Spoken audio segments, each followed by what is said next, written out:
It's working. My father was particularly fond of mockingjays.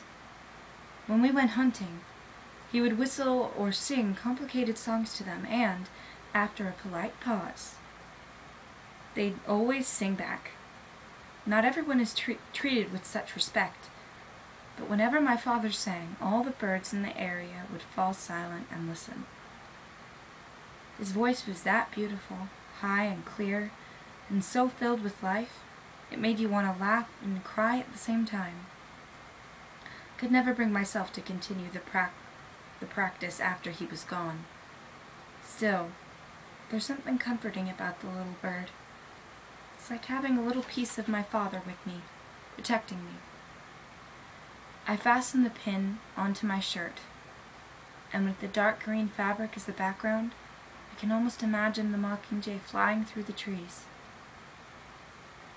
Effie Trinket comes to collect me for supper. I follow her through the narrow rocking corridor into a dining room with polished paneled walls. There's a table where all the dishes are highly breakable. Peter Malark sits waiting for us, the chair next to him empty. "Where's Hamish?" asks Effie Trinket brightly. "Last time I saw him, he said he was going to take a nap," says Peter. "Well, it's been an exhausting day," says Effie Trinket. I think she's relieved by Hamish's absence, and who can blame her? The supper comes in courses. A thick carrot soup, green salad, lamb chops and mashed potatoes, cheese and fruit, a chocolate cake. Throughout the meal, Effie Trinket keeps reminding us to save space because there's more to come. But I'm stuffing myself because I've never had food like this, so good and so much, and probably the best thing I can do between now and the games is put on a few pounds. "At least you two have decent manners," says Effie, as we're finishing the main course. "The pair last year ate everything with their hands like a couple of savages. It completely upset my digestion." The pair last year were two kids from the seam who'd never, not one day of their lives, had enough to eat.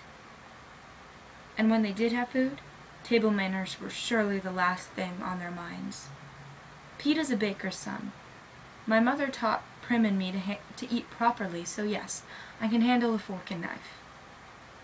But I hate Effie Trinket's comments so much, I make a point of eating the rest of my meal with my fingers. Then I wipe my hands on the tablecloth. This makes her purse her lips tightly together. Now the meal's over. I'm fighting to keep the food down. I can see Peter's looking a little green too. Neither of our stomachs is used to such rich fare. But if I can hold down Greasy State's concoction of mincemeat, pig entrails, and tree bark, a winter specialty, I'm determined to hang on to this.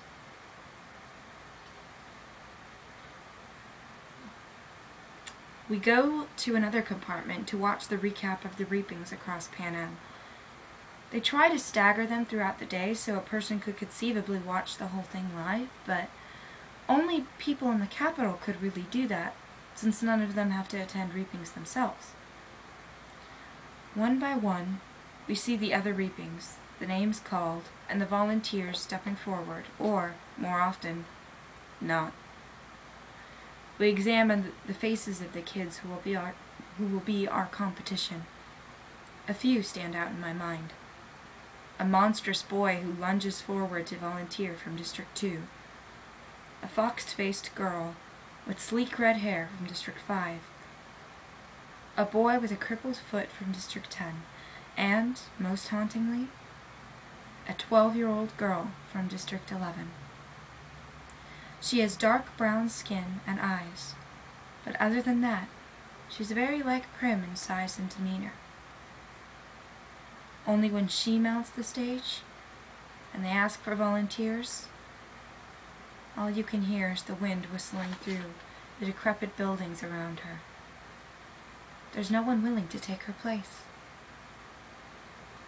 Last of all, they show District 12, Prim being called, me running forward to volunteer.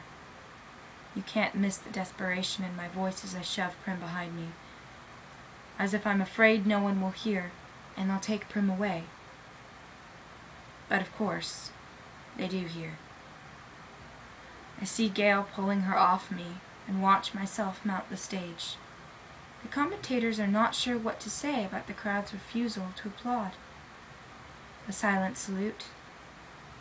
One says that District 12 has always been a bit backward, but that local customs can be charming. As if on cue, Haymitch falls off the stage and they groan comically. Peeta's name is drawn, and he quietly takes his place. We shake hands. They cut to the anthem again, and the program ends. Effie is disgruntled about the state her wig was in.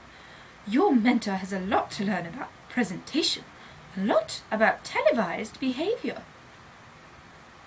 Peeta unexpectedly laughs. He was drunk, says Peeta. He's drunk every year. Every day, I add. I can't help smirking a little.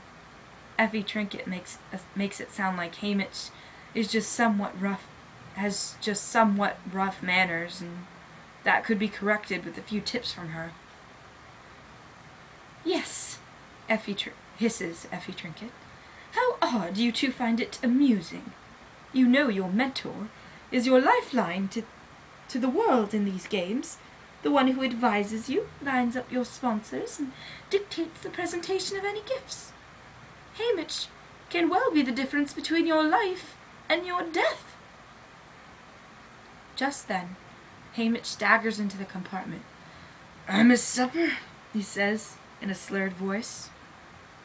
Then he vomits all over the expensive carpet and falls into the mess. So laugh away, says Effie Trinket. She hops in her pointy shoes around the pool of vomit and flees the room.